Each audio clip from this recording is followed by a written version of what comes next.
Bugün biz Bakı şəhəri və Abşeron yarımadasının su problemlərinin həlli məsələlərini müzakirə edəcəyik. Bu, həyata keçirilən infrastruktur layihələr arasında xüsusi yer tutan məsələdir. Bildiyiniz kimi, ölkəmizdə son illər ərzində geniş miqyaslı infrastruktur layihələri icra edilmişdir. Həm Bakıda, həm bütün bölgələrdə demək olar ki, əsas infrastruktur məsələləri öz həllini tapmışdır. 20 il ərzində bir neçə regional inkişaf proqramı qəbul edilmişdir. Hər proqram 5 ili əhatə edirdi və proqramlar uğurlu icra edildi. Bunun nəticəsində biz əsas infrastruktur məsələlərini həll etdik. İlk növbədə elektrik enerjisi ilə təchizat bütün ölkəni əhatə etmişdir. Tamamilə yeni mərhələyə qədəm qoyduq. Bu yaxınlarda yeni külək elektrik stansiyasının açılışında bir qədər bu məsələyə toxundum. Bugün bizim enerji generasiya gücümüz tələbatımızdan da artıqdır. Hətta biz elektrik enerjisini ixrac edirik. Vaxt var idi ki, bu məsələ ilə bağlı ciddi problemlər mövcud idi. Enerji qıtlığı mövcud idi. Hətta xaricdən biz elektrik enerjisini ithal etməyə məcbur idik. Bugün isə görülmüş tədbirlər nəticəsində həm generasiya gücləri yaradıldı və hazırda hardasa 10.000 megavata yaxındır. Eyni zamanda yarım stansiyalar, ötürücü xətlər, paylayıcı şəbəkə, bütün bu məsələlər vahid sistem halına salınmışdır. Vaxtilə bu sahədə olan qüsurlar, onların böyük hissəsi aradan qaldırılmışdır. Və bugün biz nəinki öz enerji tələbatımız haqqında düşünürük, bu məsələ həll edilmiş hesab olunur. Biz bugün ixrac yolları haqqında düşünürük və nəinki düşünürük, onları biz yaradırıq. Və Azərbaycan bir neçə ildən sonra, necə ki bugün neft-qaz dünya bazarlarını ixrac edir və bir çox ölkələrin enerji təhlükəsizliyini təmin edir, eyni səviyyədə elektrik enerjisini dünya bazarlarına ixrac edəcək. Qeyd etməliyəm ki, buna nail olmaq üçün indi qonşu dövlətlərlə və bizim şirkətlərlə, qonşu ölkələrin şirkətləri ilə ciddi danışıqlar aparılır. Biz qazlaşma məsələlərini böyük dərəcədə həll etmişik. Bugün ölkəmizdə qazlaşma 96%-ə çatıbdır. Mən bunu deməklə yaşayış məntəqələrini yox, əhalini nəzərdə tuturam. Əhalinin 96%-i bugün təbii qazla təchiz edilib. Bu da son 20 il ərzində aparılan infrastruktur layihələr arasında xüsusi yer tutan məsələdir. Çünki vaxtilə bizim qaz təchizatımız daxili tələbatı ödəməyə imkan vermirdi. Biz qazı da xaricdən ithal edirdik və böyük çətinliklərlə üzləşirdik. Bugün isə dünyanın ondan çox ölkəsi və bu ölkələrin sayı ildən ilə artır və bu ildə yeni ölkələr bu siyahıya daxil ediləcək. Azərbaycan təbii qazını alıb öz enerji təhlükəsizliyini gücləndirirlər. Avtomobil yolları geniş vüsət almışdır. Bugün həm magistral, həm kənd yolları, şəhərlər arası yollar. Bu layihələr icra edilir və hal-hazırda işğaldan azad edilmiş ərazilərdə dediyim bütün bu infrastruktur layihələri icra edilir. Elektrik enerjisi, generasiya gücləri, ötürücü xətlər, yollar, körpülər, tunellər, su təchizatı, qazlaşma və bütövlükdə uzun illər işğal altında qalmış ərazilər dirçəlir, həyata qayıdır və vahid infrastruktur şəbəkəsinə qoşulur. İçməli su və suvarma layihələri də həmişə diqqət mərkəzində olub. Azərbaycan vətəndaşları yaxşı xatırlayırlar ki, vaxtilə bu insanları narahat edən ən ciddi məsələlərdən biri idi. Və tədricən bu məsələlər də öz həllini tapmışdır. Bugün bizim əksər şəhərlərimizdə içməli su kanalizasiya layihələri icra edilmişdir və bu proses davam etdirilir. Biz son 20 il ərzində 4 böyük su anbarı inşa etmişik və bu su anbarlarının potensialı 500 milyon kubmetrdən çoxdur. Onların arasında xüsusilə Taxtakörpü, Şəmkirçay su anbarlarını qeyd etməliyəm. Əgər bu su anbarları tikilməsəydi, bugün həm Bakının su təchizatı, həm Qərb zonasının su təchizatı böyük problemlərlə üzləşə bilərdi. Taxtakörpü su anbarı bizə imkan verdi ki, Samur çayının sularını biz Ceyranbatan su anbarına qədər yığaq və orada deməli, ehtiyat yaransın və o cümlədən Ceyranbatan su anbarı tamamilə yenidən qurulmuşdur. Yeni müasir təmizləyici qurğular kompleksi inşa edilmişdir. Bugün biz azad edilmiş ərazilərdə içməli su və suvarma layihələrini icra edirik. Son 5 il ərzində bir neçə önəmli layihə başa çatıb. Vaxtilə Ermənistan tərəfindən dağıdılmış və yararsız vəziyyətə salınmış su anbarları əsaslı təmir edilib. Onların arasında ilk növbədə Sərsəng su anbarını qeyd etməliyəm. Bu, nəinki azad edilmiş ərazilərdə, bütövlükdə ölkəmizdə ən böyük su anbarlarından biridir. Və vaxtilə torpaqlarımız işğal altında olanda Ermənistan dövləti bizə qarşı su terroru da həyata keçirirdi. Sərsəng və su qovuşan su anbarlarının sularının bağlanması və sudan bir silah kimi istifadə etməsi bizə böyük problemlər yaradırdı. Su lazım olan aylarda su kəsilirdi, ondan sonra su buraxılırdı və bu böyük daşqınlara səbəb olurdu. Yəni, əslində su terroru həyata keçirirdi Ermənistan dövləti. Bugün isə su qovuşan su anbarı, Sərsəng su anbarı tamamilə yenidən qurulub. Digər azad edilmiş torpaqlarda Füzuli rayonunda Köndələnçay 3 su anbarı yenidən qurulub. Ağdam rayonunda Haçınçay su anbarı yenidən qurulub. Və Laçın rayonunda tamamilə yenidən qurulmuş Zabuqçay su anbarı bugün artıq istismardadır. Və daha 2 böyük su anbarı azad edilmiş ərazilərdə Həkəri çay, Bərquşat çay, bu su anbarlarının tikintisi də nəzərdə tutulur və artıq hazırlıq işləri gedir. Yəqin ki, bu il artıq praktik işlərə biz başlayacağıq. Su mənbələri hər bir ölkə üçün çox önəmlidir. Bizim su mənbələrinin hardasa 1/4 hissəsi vaxtilə işğal altında olmuş ərazilərdə formalaşır və bu su mənbələrinin üstünlüyü də odur ki, bunların əksəriyyəti Azərbaycan ərazisində formalaşır. Yəni, başqa ölkələrdən asılılıq ərazilərimizin qaytarılması nəticəsində böyük dərəcədə azalıb.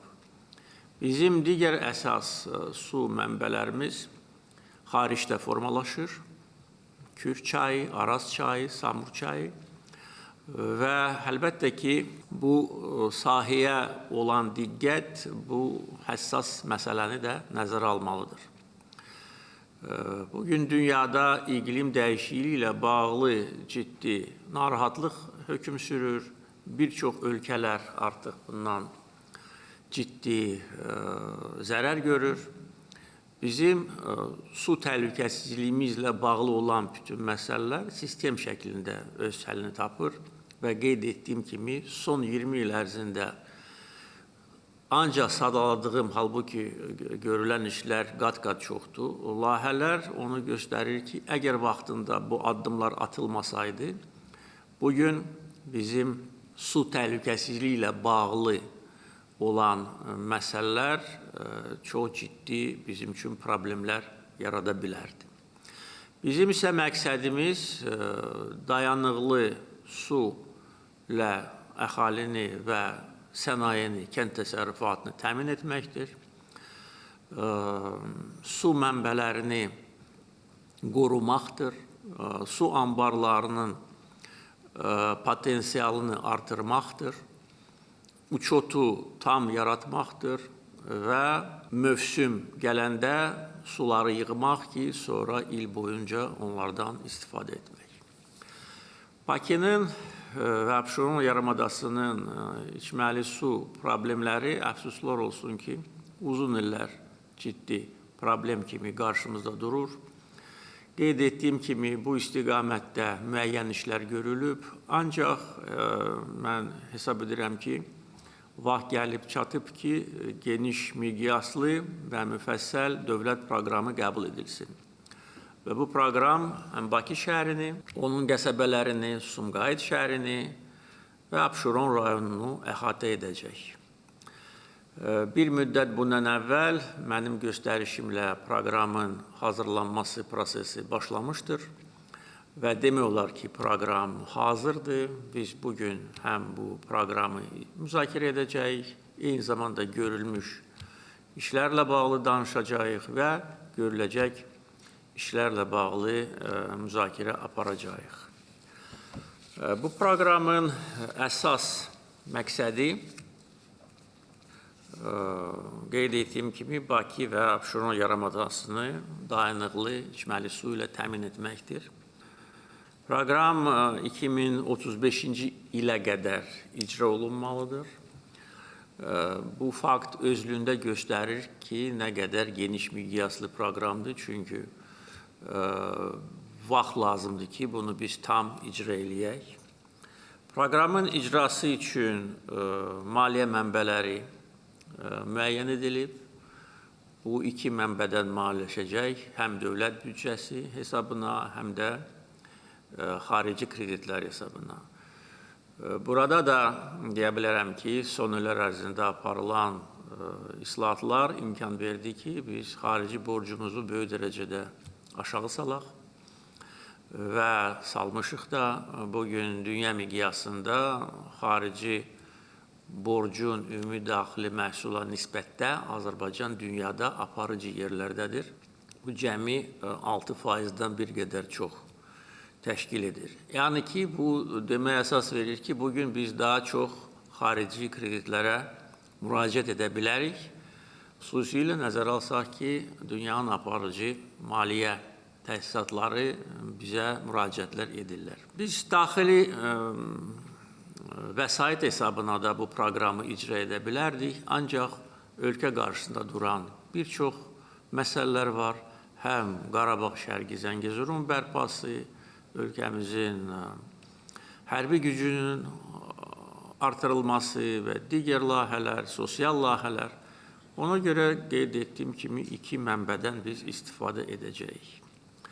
Proqramın icrası nəticəsində yeni su anbarları tikilməlidir. Onların sayı 30-a yaxın olacaq. Bu da çox böyük, geniş miqyaslı infrastruktur layihələridir. Sayğaclaşma 100%-a çatdırılmalıdır. Bugün fasiləsiz içməli su ilə təmin edilən əhali 70% təşkil edir. Proqramın icrası nəticəsində bu 95%-a çatacaq. Bakı, Sumqayıt, Abşeron rayonunun və 64 yaşayış məntəqəsinin su təchizatı böyük dərəcədə yaxşılaşacaq. 200 kilometrdən çox magistral kanallar və bir o qədər paylayıcı şəbəkə tikiləcək və yenidən qurulacaq. Bugün problemlərdən biri həm də itkilərlə bağlıdır. Əgər itkilər aşağı səviyyədə olsaydı, mövcud olan hətta su ehtiyatı bizə bugün kifayət edərdi.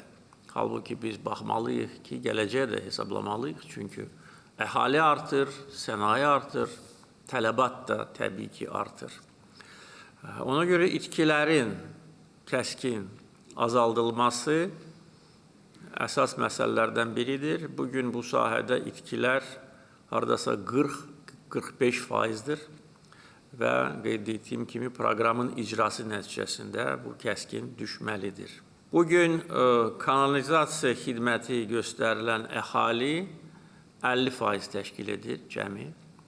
Proqramın icrası nəticəsində bu 95%'a çatdırılmalıdır. Leysan yağışlar yağan kimi şəhər nəqliyyatı iflic vəziyyətinə düşür.